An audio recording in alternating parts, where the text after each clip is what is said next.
So, Minister Madia, Deputy Mayor Scavuccio, Mr. Radhan, ladies and gentlemen, happy to be here in the beautiful city of Milan. And first of all, I would like to thank the government of Italy for organizing this first European Open Government Leaders Forum. This topic has been very high on the agenda of OECD for more than 15 years, and we have done evidence-based analysis on this topic. And we have become increasingly engaged with governments, with civil society, with policymakers in order to build stronger, more resilient, more innovative and more open public institutions. And this agenda, as we heard from the previous speakers, is now much more topical in the context of declining trust in governments and rising populism. In 2016, at the Global OGP Summit, we launched the report, Open Government, the Global Context and the Way Forward. And in it, we see that more than half of OECD member and partner countries identify increasing trust as a key priority of their open government agenda. So the question is, which many of you already asked and answered, that how can open government reform increase citizens' trust? And we believe that the answer is twofold. On the other hand, with the rise of fake news and generalized disenchantment of voters with politics, especially amongst the youth, increased transparency of government operation has the real potential to strengthen the credibility of politicians and policymakers. So almost all of the countries in our report, which means 89%, have understood the link between transparency and trust, and further they have included similar reforms in their open government agendas. And then, on the other hand, increasing the opportunities for stakeholders to participate in the definition and implementation of public policies and services has been proven to both improve their quality and people's satisfaction in them. So, however, whilst we have seen a gradual rise of the new culture of governance that places citizens at the core of decision-making process, there are other significant trends visible across Europe and the world, and in particular, the trend of limiting civic space needs to be addressed and countered by the open government community. It is only by keeping up our efforts to provide more and more opportunities for constructive civic participation that we can really design better policies for better lives.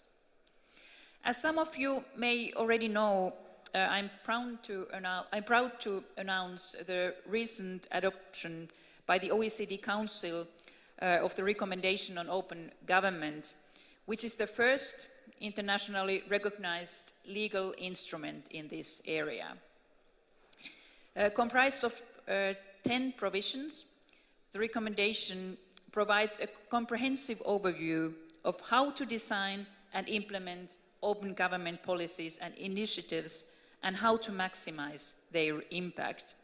And allow me especially to thank the Open Government Partnership and all participating countries for their contribution to this recommendation.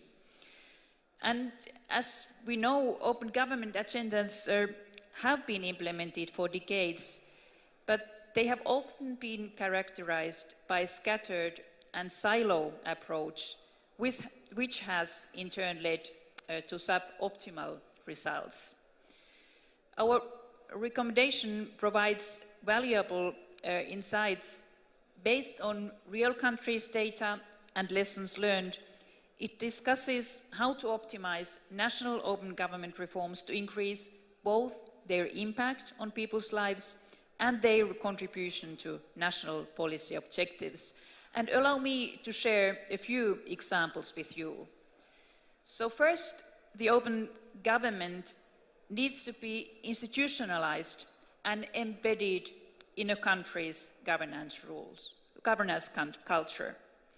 Without specific human and financial resources dedicated to them, open government initiatives remain episodic and do not produce systemic changes.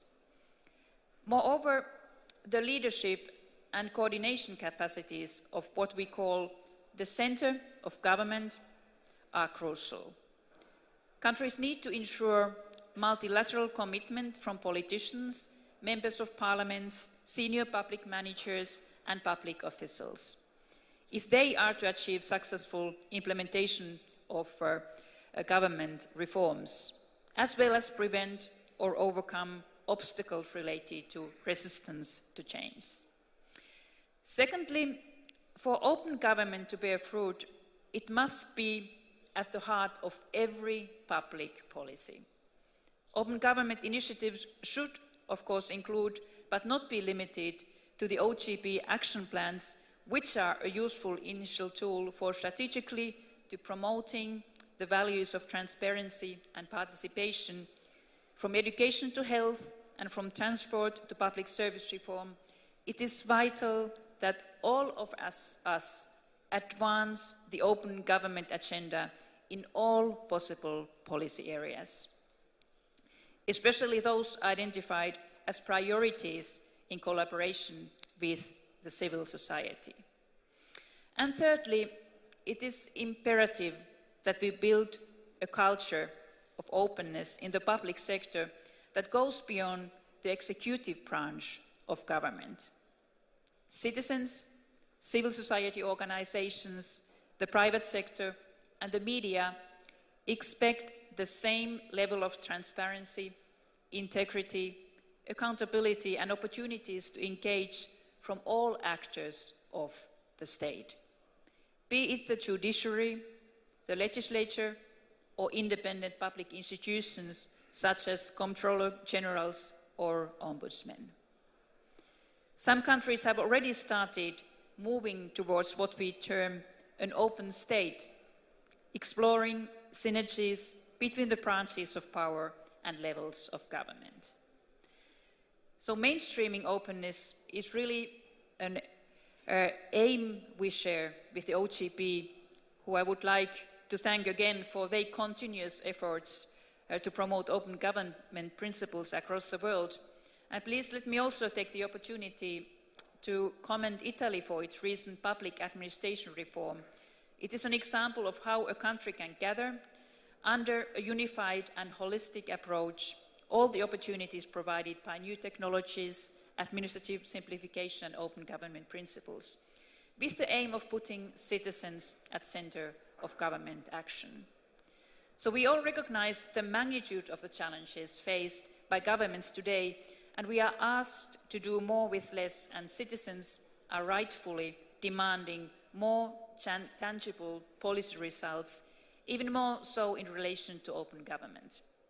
And this is why at the OECD we are working to identify key procedural, output and impact indicators to build evidence on how open government can lead to greater and more inclusive socio-economic development.